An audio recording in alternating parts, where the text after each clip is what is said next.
We're live. What's up, gamers? My name is GhostKumo, and I will be bringing Ys Memories of Celceta for you. So this is a port of a PSP game, which was sort of a remake of Ys 4. There are currently 8 games, with a 9th to come out, and then a prequel to the series, so soon to be basically 10 main series games. They don't really follow any sort of real chronological order, and can be pretty self-contained. We're not going to do easy, that's kind of the any percent. We're going to go up to hard. Now this game has a harder difficulty than hard, which is Nightmare, but Nightmare just proves itself, or at least when I submitted this game, it proved itself to be more tedious than was really worth doing, at least for marathon's sake. I'm considering rerouting it at some point. But in any case, we should be good to go here. I have my own timer. You can go ahead and start time whenever I say go. So, let's begin. 3, 2, 1, go. So, this used to be a Vita game, and when it got ported to PC, they added a thing that lets you skip cutscenes at like 6 times speed. No way. So you're just going to hear a bunch of random voice clips from this game that don't really make sense because they're not really synced up with any sort of voice dialogue. Any case, the story of this game is we play as our red-haired protagonist by the name of Adol Kristen, who is the series protagonist for the most part. And the fastest form of movement for the first, like, 2/3 of the run is dodge rolling. You'll find something a little bit faster later. Now, this used to be about a 3-hour game glitchless. It would have been about a little over 2 glitchless on the PC. However, we've discovered a metric ton of glitches in the last year or so that just break this version completely. Hold on. Anyways, so Ys is one of the first action RPG series around. It's constantly reinvented itself. This era of the game is sort of reminiscent of like Kingdom Hearts meets Mana meets Tales of, if I had to really compare it to anything. So the basic combat strats, you have an attack button, and then you have skills that you can bind to the 4 face buttons. I'm only going to be binding this one skill that I have right now, called Rising Slash, for Adol for most of the run. But a bunch of different characters have a bunch of different styles. Ys became a 3D game as of Ys 7 on the PSP. So that was a flash dodge. I'll explain those later. Not really that useful to the run just yet. In any case, you have up to 3 playable characters you can freely swap control between. I need to make sure I remember that it's hard and have to do a very microscopic amount of grinding.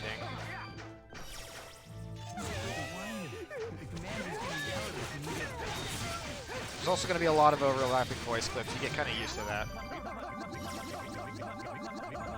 Leave it to me. Oh boy. And Epishtim is technically 3D. So you'll notice I have supporting characters who are not at all, if you're familiar with really old Ys games and not the newer set. There's a bunch of characters that you can freely swap between. The reason I picked this blue-haired guy by the name of Duran is he rolls the fastest. And right there was just a quick glitch that I did to skip through that gate. If you load up a cutscene memory, it sets all the characters on the ground at a position where you're standing is where your active character is, and your party's members are slightly behind them. This is going to be useful for several glitches. So here's coming up on the first boss, and I'm going to touch on the other elements of combat, as well as basic attacks and skills, which use SP, noted on the bottom right with the blue little flower petals. Each petal is about 10%. You also have flash guards, which is where if you perfectly time your guard, you parry an enemy's attack. And you get a couple seconds of mini crits, which is the little noted by the little yellow sparks around the damage that I'm dealing. I also have a finisher skill, which is built up on the meter to the right of the 4 icons on the bottom.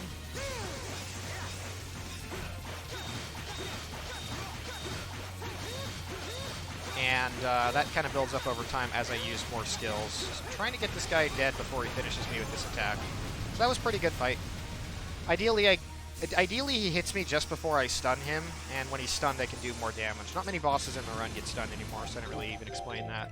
There's a lot of little mechanics that I can't really explain in the 4 minutes it takes to do the first dungeon of this game, so try not to talk too much about irrelevant stuff.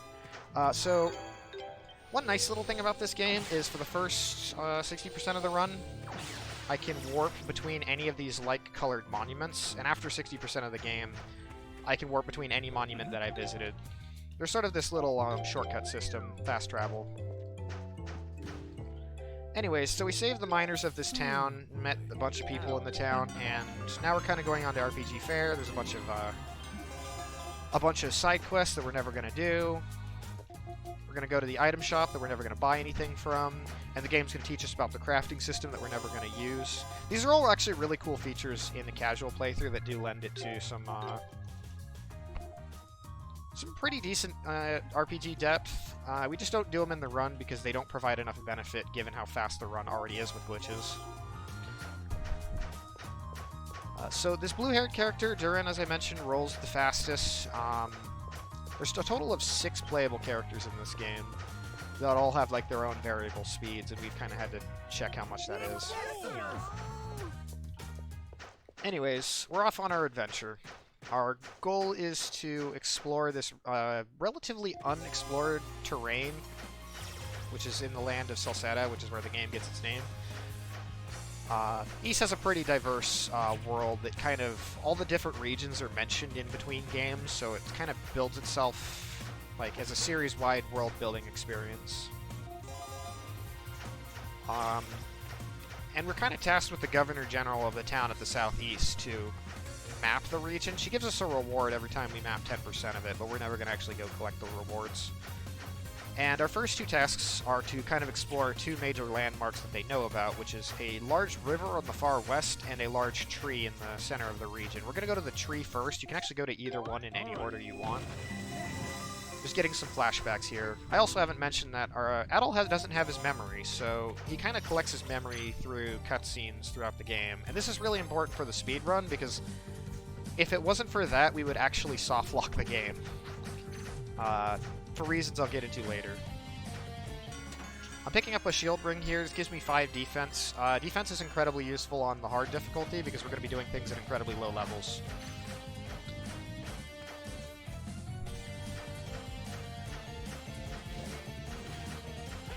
Also, the music in this game is really cool.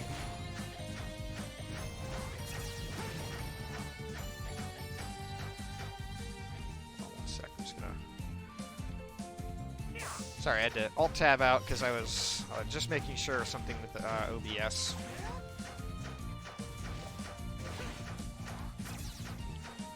So we're coming up actually on the first major glitch of the run. This isn't going to be the only application of it, but it is a fairly significant one nonetheless.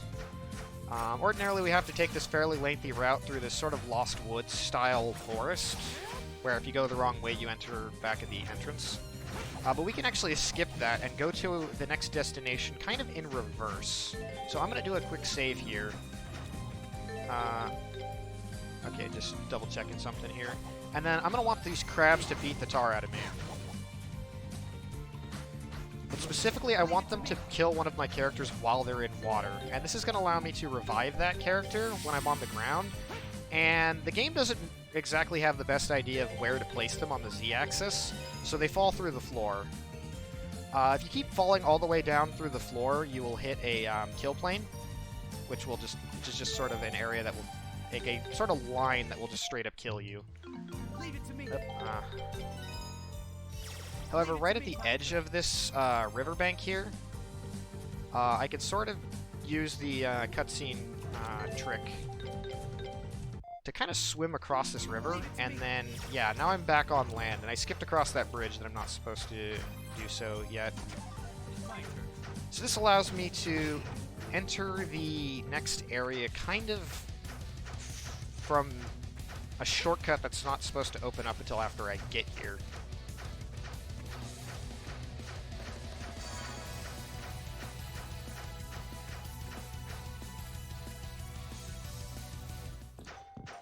Anyways, if I go and I talk to any of these NPCs other than the shopkeepers, nothing happens because I skipped the intro cutscene because I skipped a previous cutscene.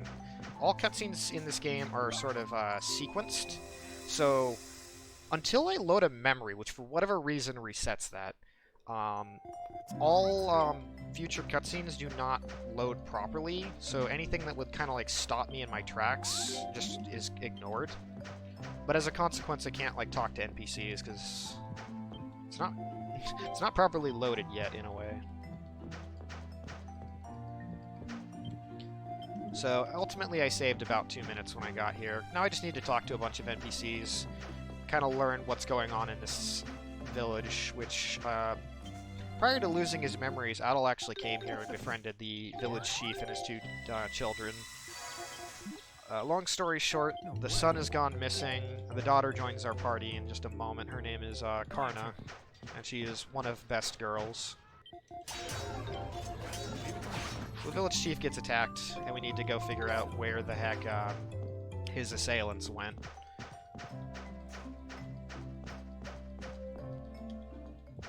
These guys here tell us, essentially, they're hiding at this burrow down to the southwest of here. Before I go there, however, I need to kind of do a pansy thing and like buy a whoops, I don't have the money for it. I need to sell this first.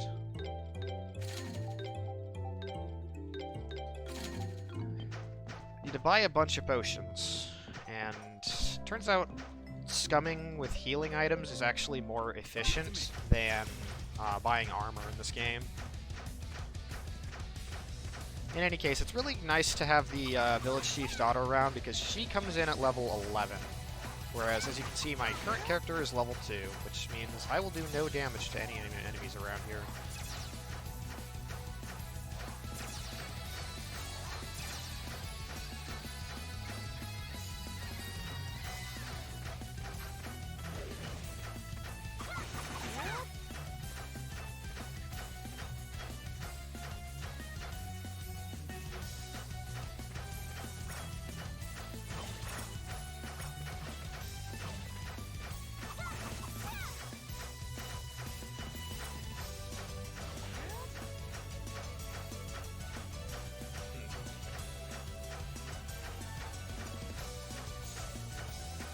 Need to be careful coming up on this next screen here because there's a lion that can one-hit kill me that just stands there, and it's kind of random whether or not he lets you live or not. Ah, I got hit. Ah, he killed me. That's gonna cost me like 3 seconds. Oh well.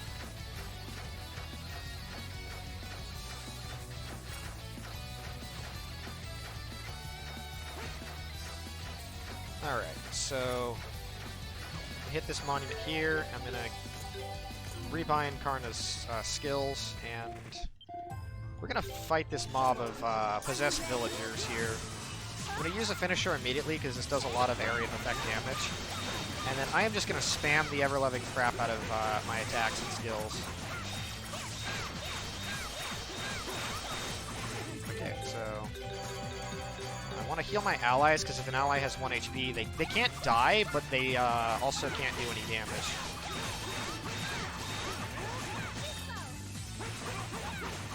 That's one. Oops. As you can see, enemy AI is not very good in this game. And take care of the archer. One of the things I actually really enjoy about this run is there's 6 different characters, and you pretty much use all of them for some purpose or another. Anyways, it turns out the villagers are being possessed by these dark masks, and we need to figure out who is doing that. That being said, we're not even going to bother because, yeah, this is going to be the part where the game gets really broken. And really what sets this version apart from the Vita version, which was if we were to use the current route, it would be somewhere in the realm of like probably 2-ish hours. And Ozma does actually have one purpose, so thankfully he is useful. There's the 4th character we get is named Ozma. You can technically skip getting him, and then he just appears as sort of a ghost for the rest of the game. As in, he appears in cutscenes, but he can't be selected for your party. But that skip, we've kind of determined isn't really time-saving.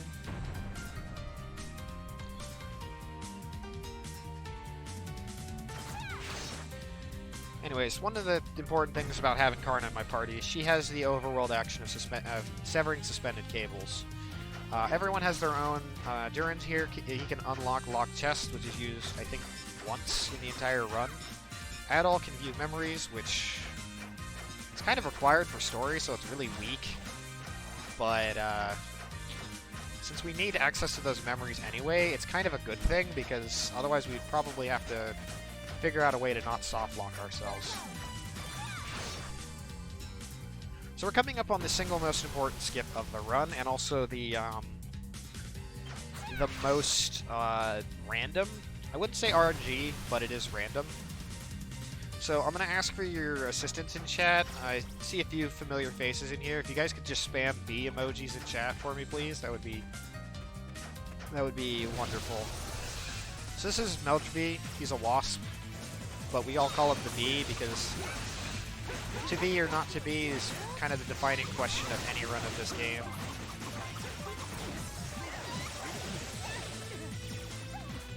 Alright, come on. Ah, I didn't get enough. Okay, so this is one of the unique parts of this version of the game. Well, he died. He hit the kill point. I need to align my angle exactly right. Might be faster to just take a death. Because my characters are hit with paralysis, which is really bad. Yeah, I'm just going to take a death and try again.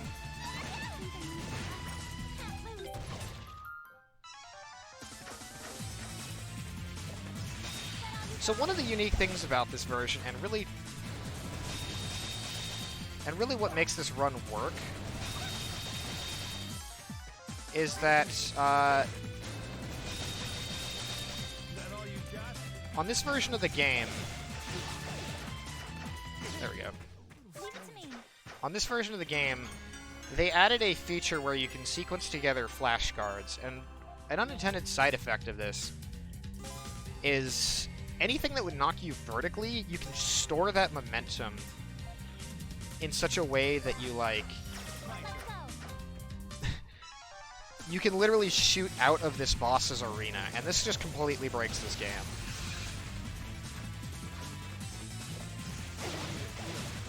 Caveat to this is I can't do this skip whenever I'm paralyzed or hit with heavy. So,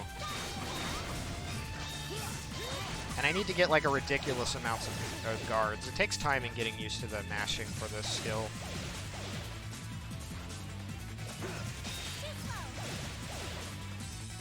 Come on, B. Be a friend.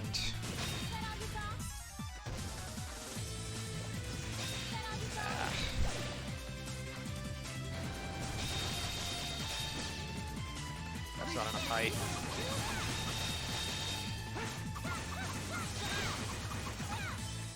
That's bad. Yeah, this is a terrible B. Okay.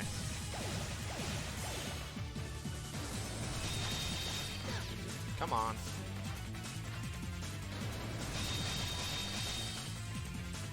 That's not enough height? Ah. The setup for this is really stupid. Like, I can't be too close to the wall, and... What are you doing? Oh, I'm out, actually. I thought I was still in for some reason. Okay. That was just me being a bad gamer. I apologize. Only good gaming from here on out. Alrighty.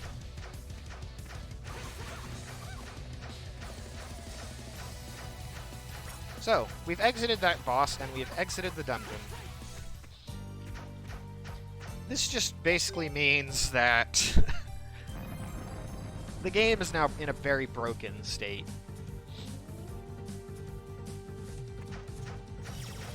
So we're gonna do the dying while in water glitch. We haven't really given it a name or anything.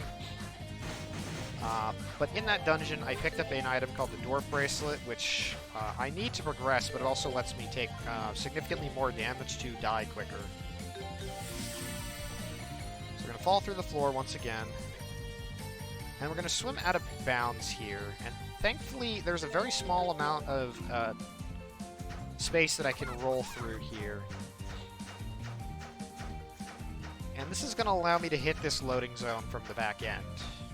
Ordinarily, there's a cutscene trigger that prevents me from doing this, but essentially what I've done is I have negated some of the locks on the scenario that I was just in.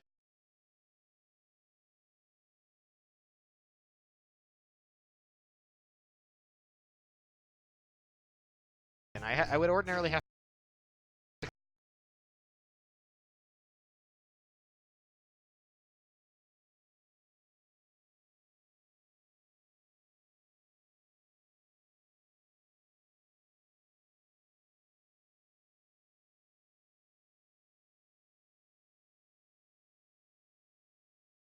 complete the main boss of that previous dungeon in order to progress.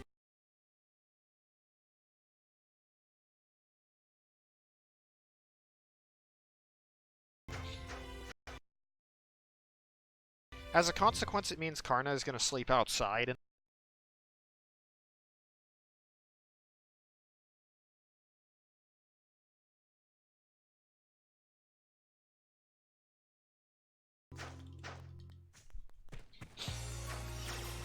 Sorry, my allergies are acting up, so if you hear me sniffle every now.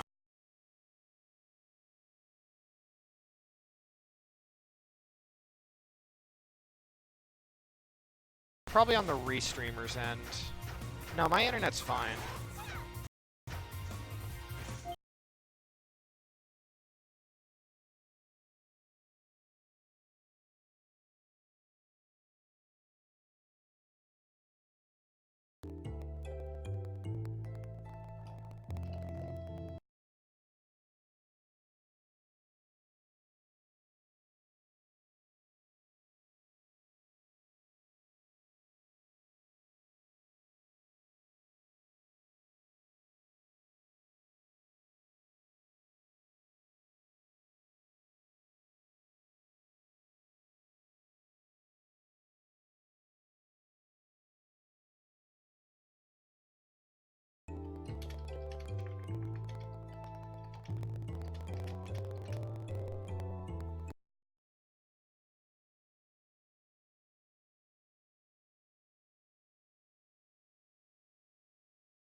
Okay, it looks like we're good again. I'll actually keep the stream preview open just in case. Leave it to me. Okay. Yeah, sorry about that. Not sure what happened there. Alright. So we came to this village and we got arrested because everyone here thinks that we poisoned the water hole. Essentially. The river that flows through here has been poisoned, and the Adol visited here, many moons ago, so now, everyone thinks that because those two events happen at the same time, they must be related, so we get arrested. But since we're good friends with the village leader, because Adol is friends with everyone, he's going to let us out in exchange for some assistance in figuring out what's going on here. So once again, we have to go through a talk to everyone situation.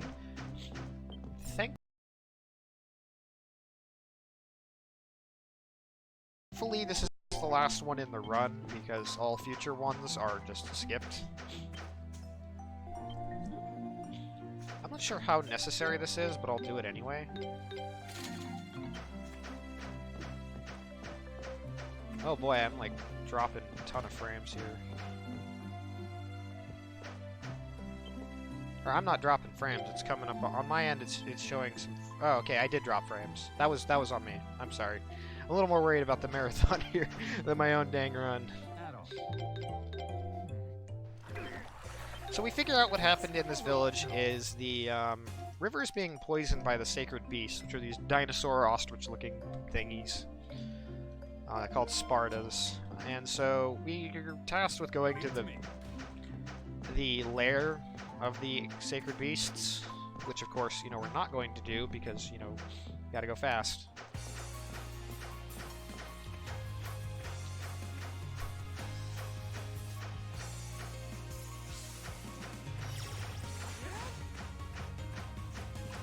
So, before, anytime I would try and clip through the floor, I would have to kill one of my characters to do so. It's not actually a matter of them being dead and alive, it's a matter of them being spawned and despawned. So I'm going to get in the water here and despawn my active character, switch to another, and then when he respawns, the game is going to put him under the floor. So what this is going to do is allows me to go out of bounds, fall through the floor, and then there's actually a loading zone to a much later dungeon right here. I'm not supposed to get to that until a couple dungeons from now, but it turns out the loading zone is always there, so if you get in from underneath, it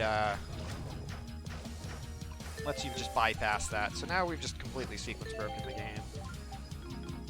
Now we're gonna have to perform that trick one more time because we don't have the means to dive underwater because that's a otherwise necessary accessory that you get in the story. So I need to go out of bounds, and I kind of use the mini-map to judge my position.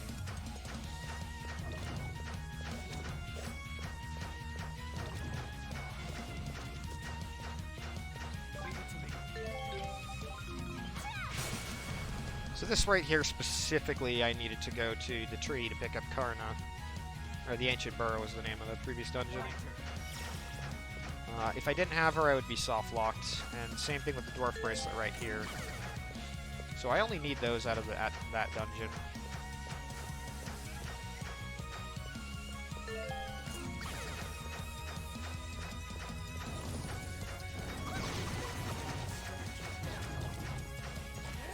So right here, I'm going to perform a glitch where I'm going to load up a memory here, and then when I hit normal size by reactivating the Dwarf Bracelet, one of my allied characters is going to actually spawn inside the loading zone of this little shrink hole at regular size, which is actually incredibly important because this area is really good for grinding.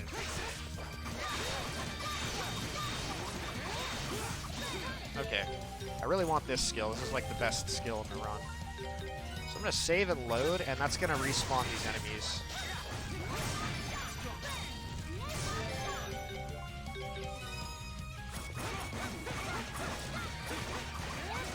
So Napalm Shot takes up 4 little bars of meter on the bottom right, but it's a very powerful area of effect skill, which makes it really useful for clearing out waves, and also makes it really useful for the next boss.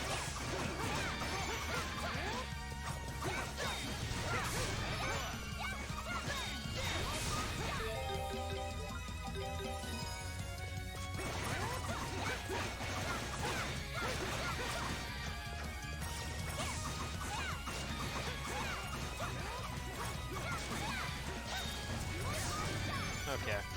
Adol's level 12. It's good enough. He's going to be my main damage dealer in the next fight, so I really want him to be at a good level.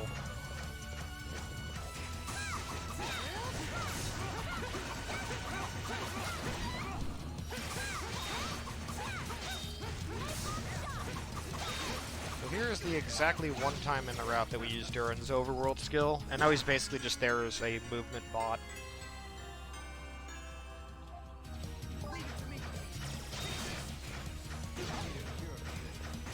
Oh god.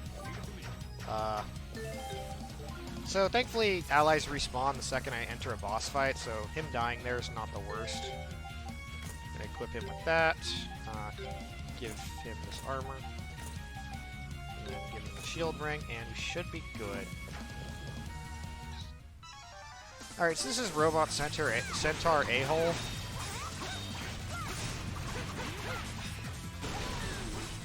Oh god. He kind of does a lot of damage. So the main reason I want to have Napalm Shot is to kill his 4 feet here.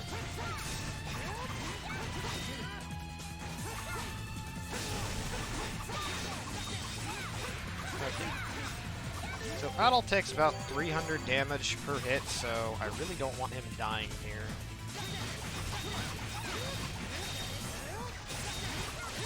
So I haven't really explained flash moves. If you perfectly time your dodge roll on an attack,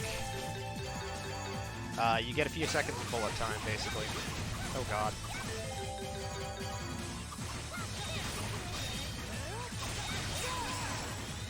Kind of messing this first cycle up here.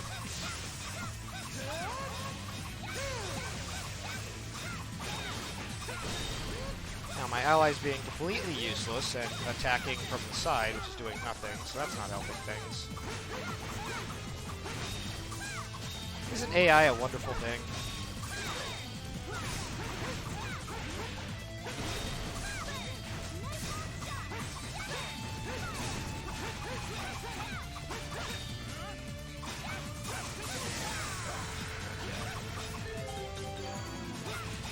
Yeah, unfortunately heal scumming is just more efficient than buying items.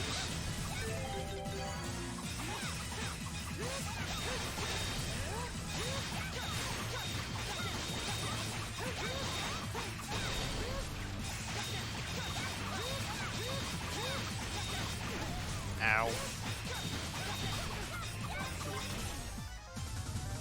AI still looks better. Yeah, you're not wrong there, Shawnee.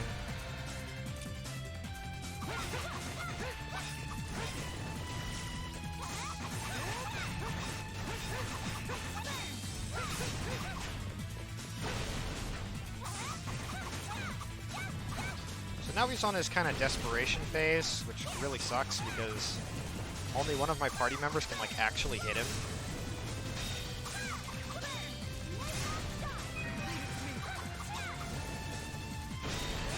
So there I don't actually simultaneously flash guard dodge that attack. Let's heal.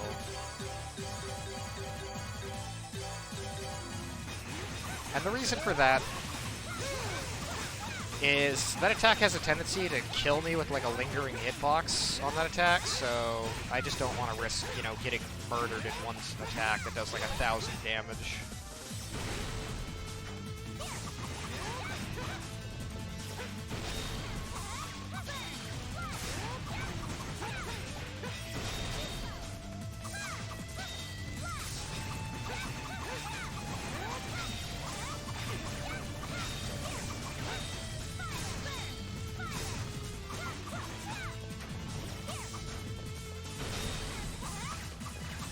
Okay, that should do it. And dead.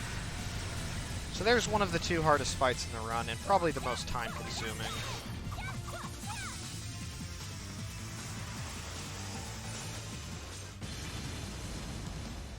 Alright, so switch Ozma out, and Ozma is no longer in the run anymore, unfortunately.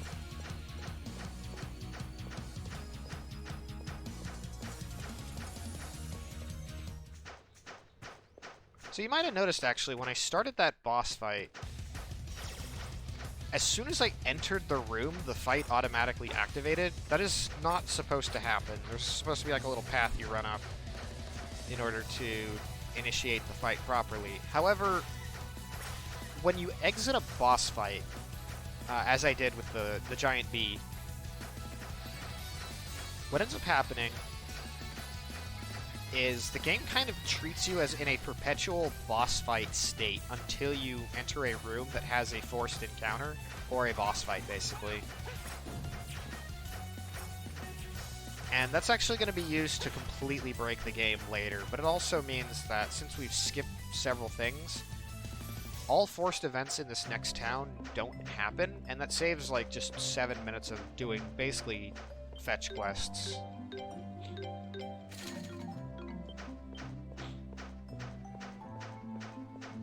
Because the town people don't let me pass this loading zone here for a good while. I have to like sneak out at night and do it, but since nothing is loaded as intended, we can just freely pass by and nobody gives a darn. The skips are great, but admittedly they do kind of lose context, like any context for anything that happens in this game. It's actually a fairly decent, decent story as far as the series goes. It's very basic, but it gets the job done. Oh. So Here we meet the god Eldeal, who lives in the thundery tower at the top of the hill here.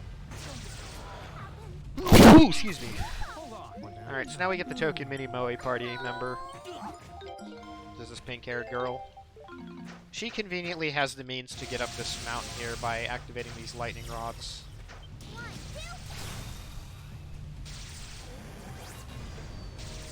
Now, you could go full Final Fantasy X on this area and completely, like, skip lighting any of these lightning rods. However, the timing for it, I am not nearly consistent on it.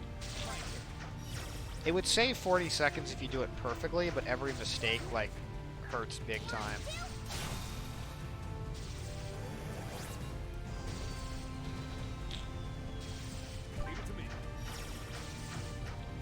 So we're going to attempt a quick little skip here. Wait at the edge of this lightning rod's perimeter. And now I hit this loading zone before the next lightning strikes. All lightning strikes are on a global 2.1 second cycle. So hitting that loading zone in that 2.1 seconds causes me to be able to skip lighting one of the lightning rods, and it automatically activates the first one on the next screen for some silly reason. Likewise, I'm going to be able to exploit this considerably here. So once I get close enough to the tower, I'm in a safe spot, but we're not going to even do any of the tower. So, I'll explain this in a second. Alright, so the developers kind of left in a bit of an oversight where lightning strikes that happen while the pause menu is open, like, they happen, but you don't get hit whenever the pause menu is open. So, yeah, we can just skip past that entire section. So we don't have to do any of the tower, which is a bit of a shame because it has this really cool accessory that I'll probably demonstrate afterwards because we're a little bit ahead of schedule. Sorry, it seems I just dropped about 10 seconds worth of frames.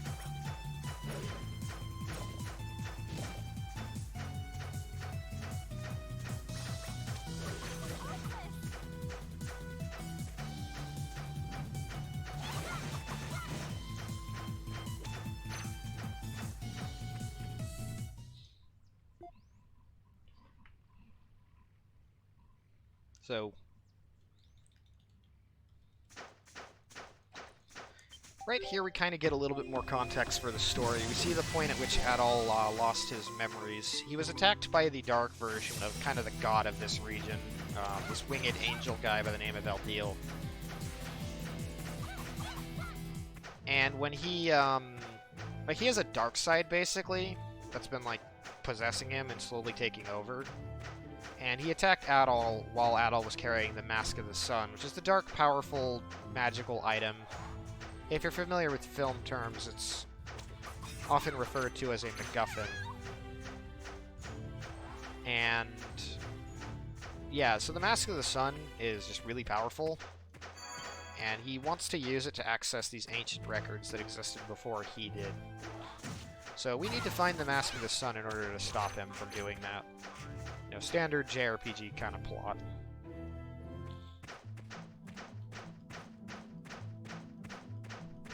I actually don't need to activate that yet. So here's the town of Danan. We're gonna get another blue-haired party member who's also best girl in the game. And I mean that, like, wholeheartedly because she has the greatest weapon in the game. So now our party is complete. We have all 6 members. So it turns out the village leader of this town hired kind of Durin to recover the Mask of the Sun, and so he's been a spy in our party this entire time. And he brings the Mask of the Sun here to be protected. Of course, one of the Dark God's friends knows how powerful it is and refuses to let anyone have it. And she also happens to have a familiar, which is this giant gargoyle dragon thing. So, skills. She comes in at a really good level, so we're going to want to use her for this fight.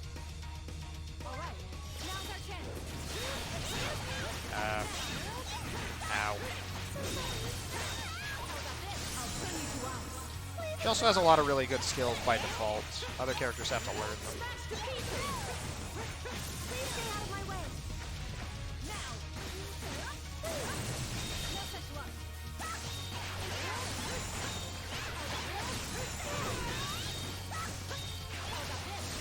So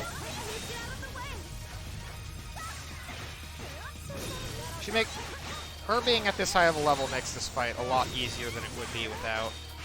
Because my other party members are like level 20 and level 18. Okay, decent fight.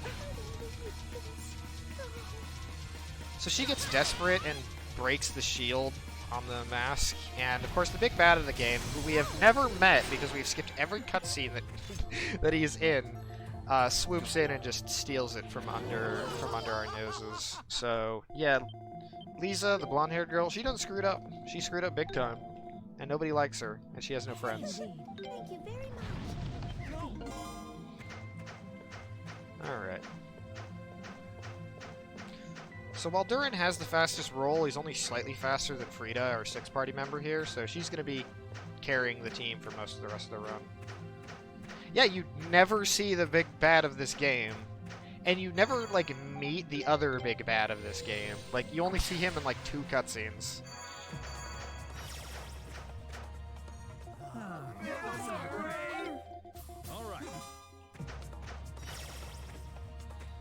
You actually meet the big bad of this game before you realize he's the big bad. I apologize, I've dropped a decent number of frames more recently. Poverty internet.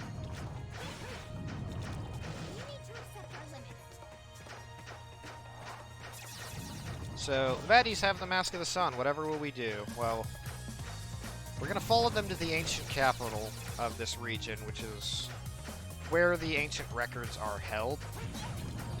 So there's a little tiny skip here.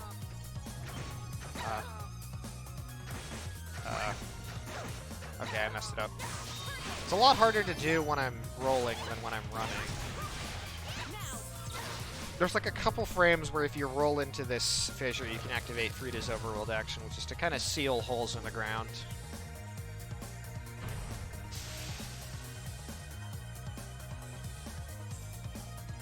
And there's a couple of frames where you can activate this while rolling into it. Zelnu found that out. So Zelnu in chat, he's another runner of this game. Go give him a follow. Really, this game came together as a joint community effort, originally between me and several Japanese runners, but eventually several Western ones once this version came out. There's actually a rhythm to rolling past the swamp water. Like if you mash really,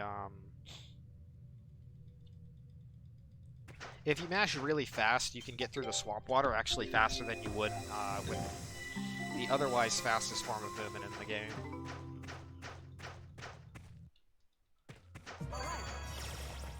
So just there, I'm activating a warp monument.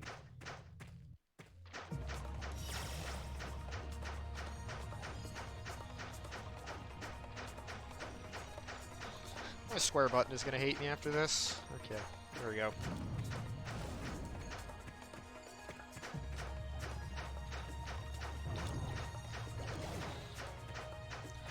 Yeah, you actually have to kind of mash through the entire run, although there's... The timing on dodge rolls is pretty lenient. You don't have to like actually mash the tar out of the button the entire run. You can just kind of tap it fairly rhythmically and it'll get the job done.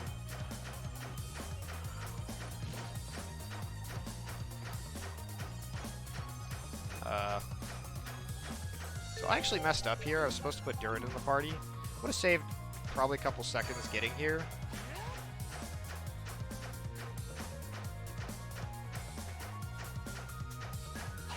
And the reason we do will become quite apparent shortly. Is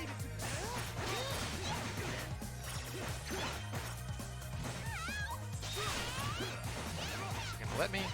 Nope.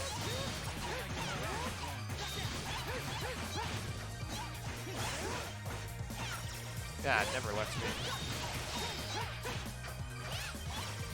There we go. So I need to do a weight puzzle with the mouse here. It's the only use of the mouse in the run. You can do this with a controller, but it's just faster to use the mouse, as this is a PC game. It used to be touchscreen for some silly reason.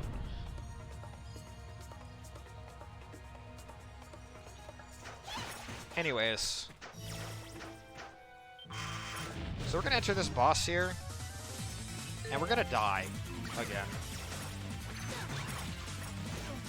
So something really curious happens.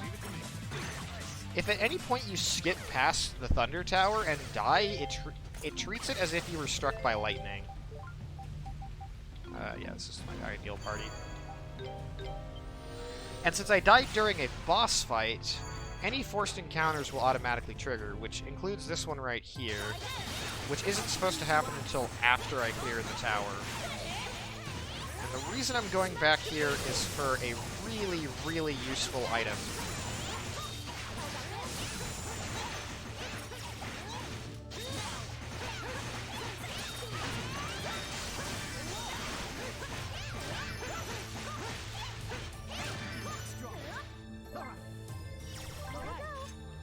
Okay.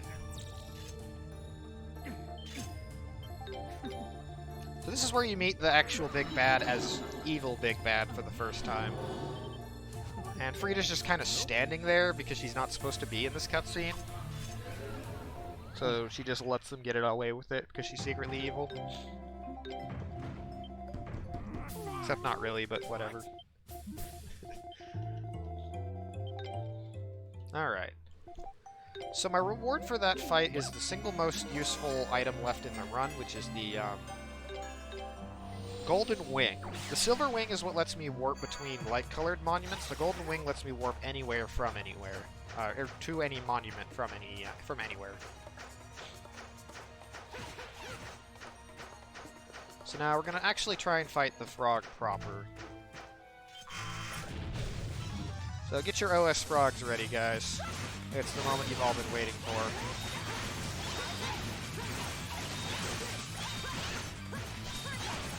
So, a rather silly quirk about this boss is, oh nice, I got that.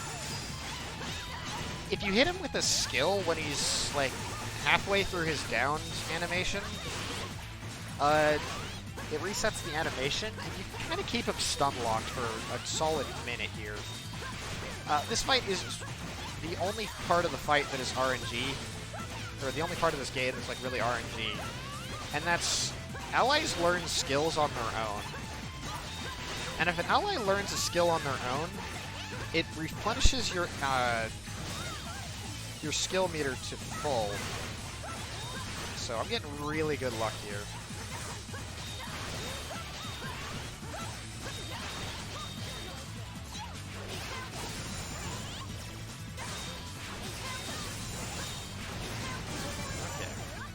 That was a good fight.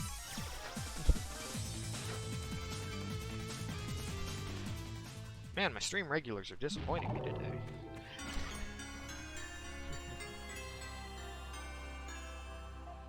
So now we get the Beast King's Claws, which used to be completely useless. Like, they're only there for, 2 required sections of the run.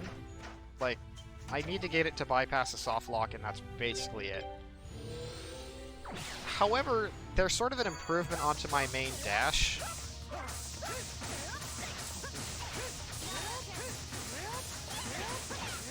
They improved my speed by about 12%.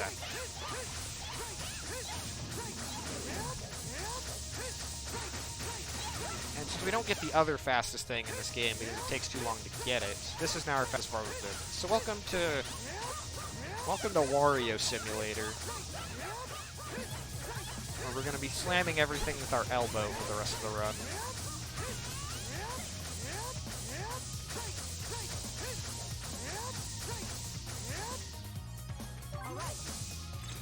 Anyway, got one more boss, giant space tick out of nowhere.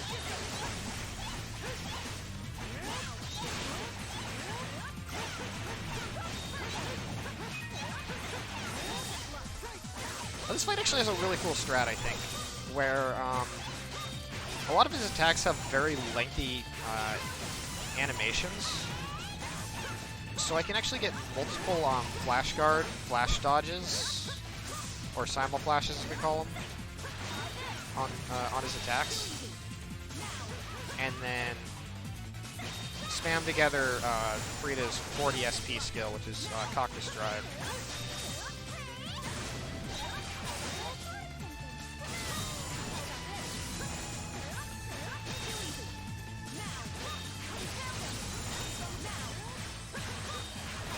Oh god, I need to heal. Yeah, you can freely heal in this game. It's kind of broken.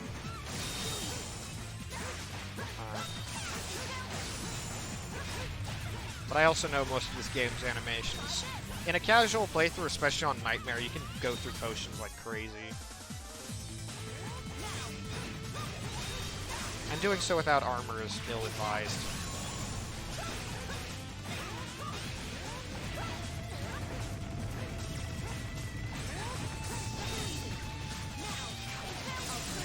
Alright, so... gonna use her finisher here. It's gonna hit twice and hopefully do most of his health.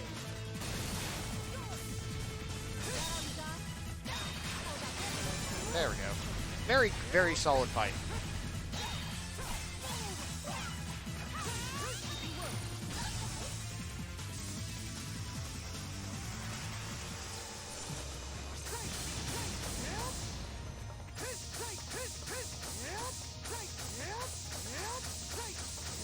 There is an optimal rhythm to this elbow slamming, but unfortunately I don't have a great sense of time with it.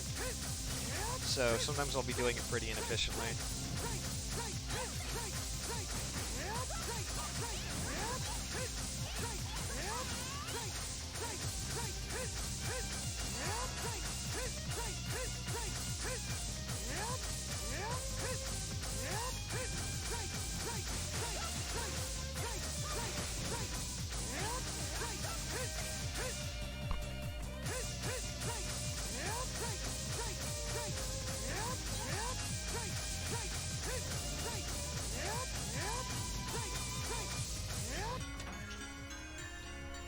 I actually have not mentioned this yet, but if you haven't noticed, the item get jingle in this game is the same as that from Metroid's.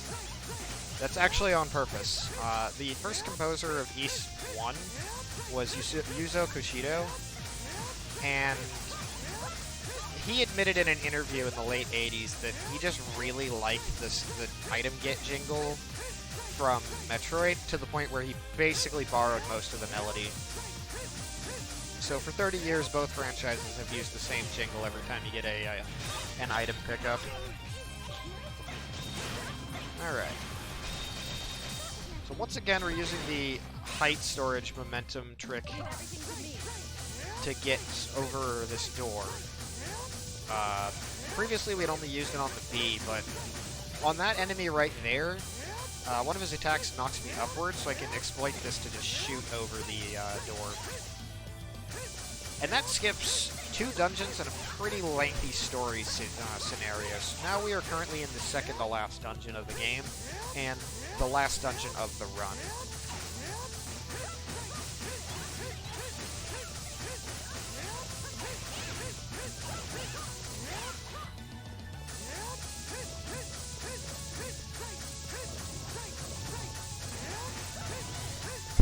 And what makes this dungeon so cathartic is there's an escort mission that's supposed to happen here, but it doesn't because we skipped every previous cutscene that would lead into it.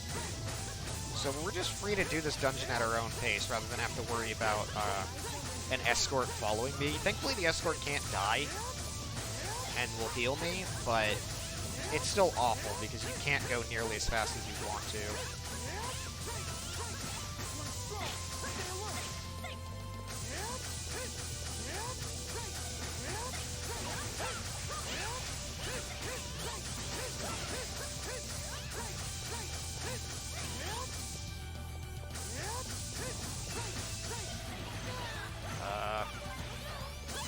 I'm gonna reload the room.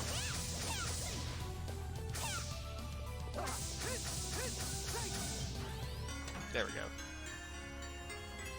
Now, we have basically no, no equipment ready for late game. We're like 4 dungeons behind at this point. So the best thing we can really do is grab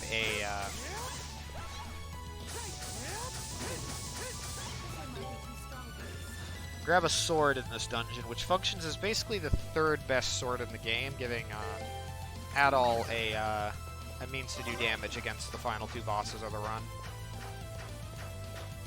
If we didn't have that, boss fights would take an incredibly lengthy amount of time, and we'd probably do them with Frida anyway.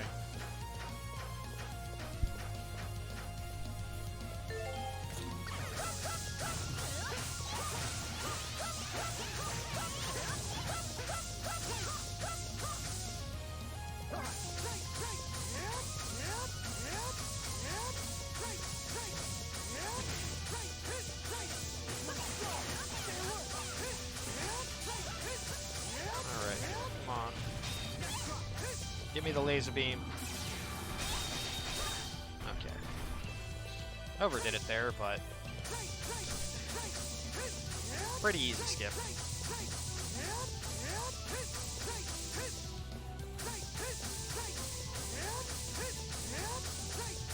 Now, as kind of a trade-off to doing everything in the wrong order,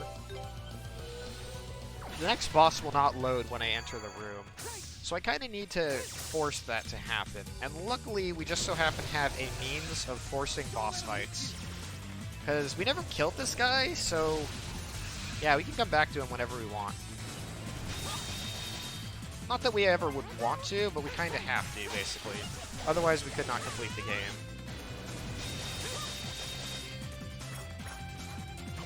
Okay. Got it. Alright, so now the next room that I enter that has a boss fight in it, the boss fight will automatically activate. So...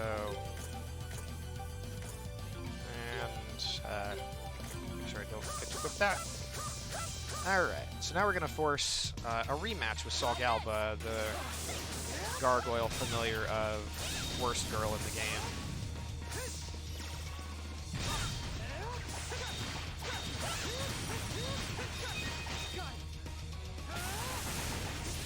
Oh, nice. I did not actually know that learning a skill would prevent me from getting repelled by that attack.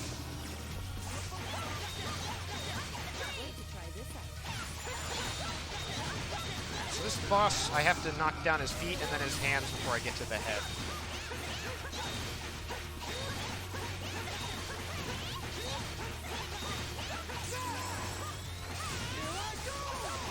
Ideally, a perfect Solgalba 2 fight here would take 3 cycles to do. I can only ever manage 4 on hard for some reason, but we might get lucky this time. So right now, what I'm actually using Simul Flashes for is to sort of extend the cycle. Essentially, the more he attacks me, the worse off that I am. So I want him to attack me less.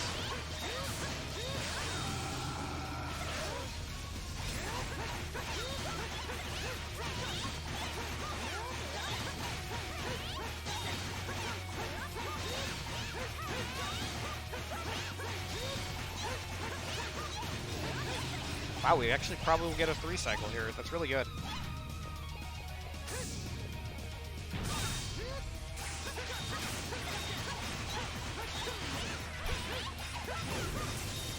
Yeah, if you're wondering why I took so many defensive precautions, this guy has an attack that will straight up one-hit kill me if I'm unlucky, so I'm always prepared for that one. Thankfully, I'm having a almost immaculate fight. All right, this is a really, really good Solgalba 2 fight.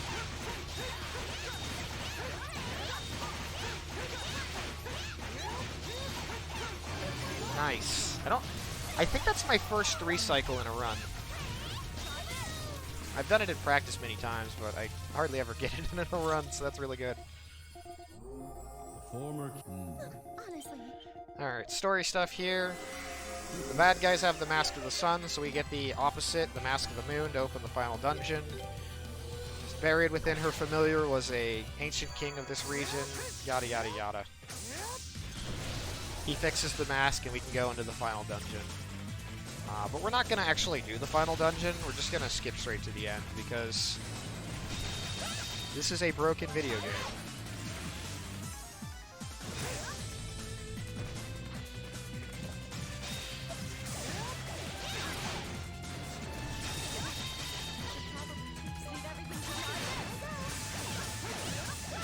I'm gonna just pull him to the back, because it really doesn't matter what side I hit him from.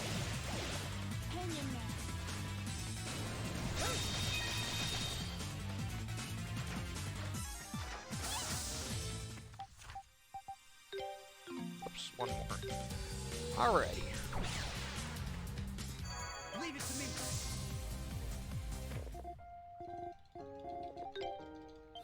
All right. So, we have done everything to unlock the final dungeon. But one of the curious little perks about the final dungeon of this game is on the very first screen is a forced encounter that's not supposed to happen until after you've basically beaten the boss of the final dungeon, which is not the same as the final boss, by the way. So, yeah, this random mob of enemies here initiates the end game. Oh hey, I got Aura Fencer. That's really good. It's the only skill I ever teach at all that isn't Rising Slash. So, basically in a parallel dimension, we ended up grabbing the Mask of the Sun from the bad guy of the game, and even though we defeated him, his phantom lives on and is trying to get the mask back. So we need to do the only logical thing in this situation and chuck it in a volcano, because why not? An RPG fantasy game should rip off Lord of the Rings at least once.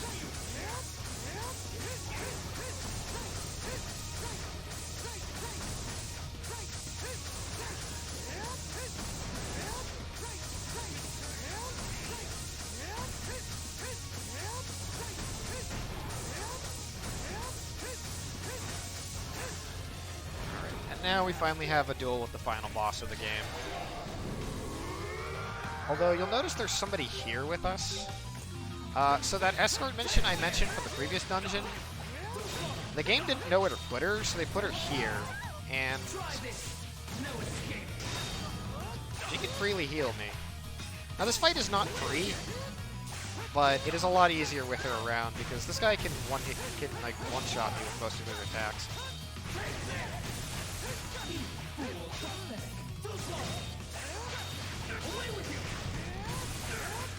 It's a really good thing that she can't die.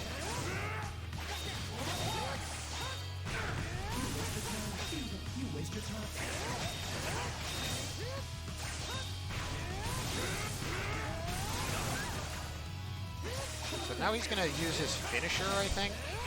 Maybe? He does it after he gets to half health. Except right now, apparently. There we go. Just take your memories. I'll take your future as well. Okay, I'm gonna be a pansy and not die here. That attack can kill me, but I'm just gonna finish this off because this is actually PB pace. As sad as some parts of this run have been. Try this. No escape.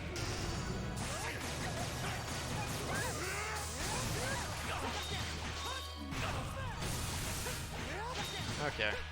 No. This isn't happening. Alrighty, time is coming up here momentarily. So once the screen fades to white, and time. We beat the big bad, saved the world, yada yada yada. And that is a PB by, I think,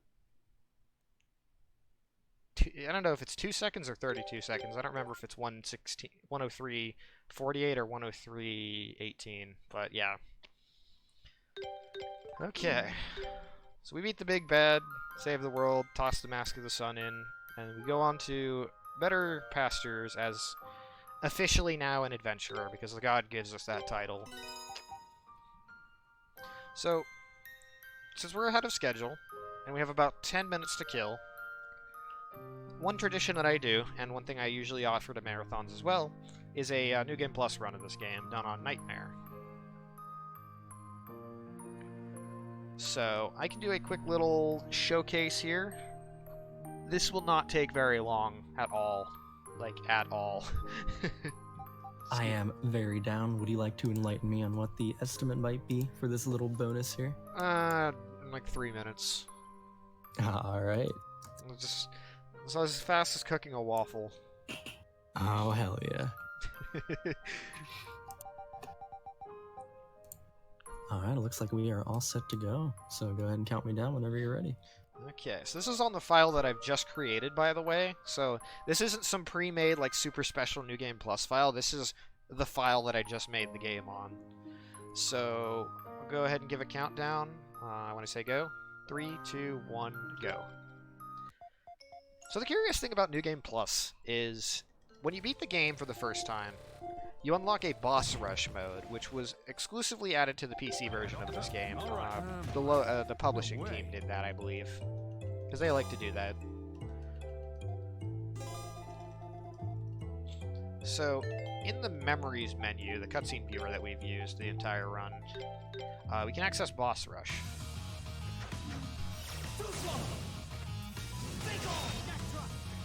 So I need him to do a specific attack. There we go. So, even on the final boss, the boss escape glitch works. And so, if you go into the Memories cutscene viewer, you turn off the clock, and it treats... The game now thinks that I'm in story mode, even though I basically accessed the final boss through a boss rush mode.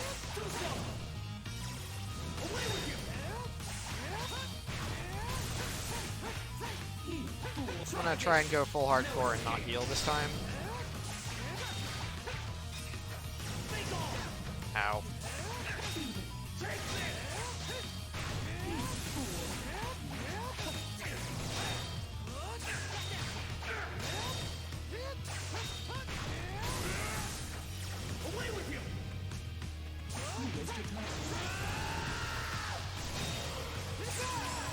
Alrighty.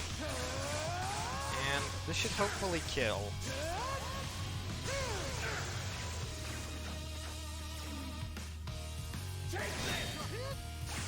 Alright, this should kill.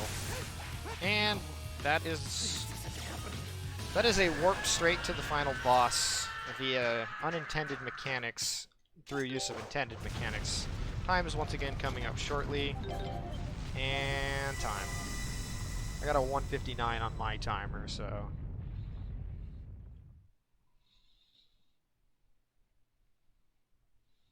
Yep, so that is a legitimate Nightmare playthrough of this game, according to the game's achievement system. If you do this and you already have a completed file, you can just skip straight to the end and beat Nightmare with boss rush items. So, thank you all very much for watching. That is East Memories of Celceta. I really like this game. It's probably a really good entry point into this series, as it's a little easier than the rest of the games, which are a lot more notorious for being difficult. But the run's really cool and really fun. I enjoy doing it a lot. I hope you all enjoyed, and I believe the next run is going to be Fable, so, stay tuned. Got a lot of cool runs this weekend. And, yeah, thanks for watching. I am GhostKumo. And, yeah, I run a lot of games like this.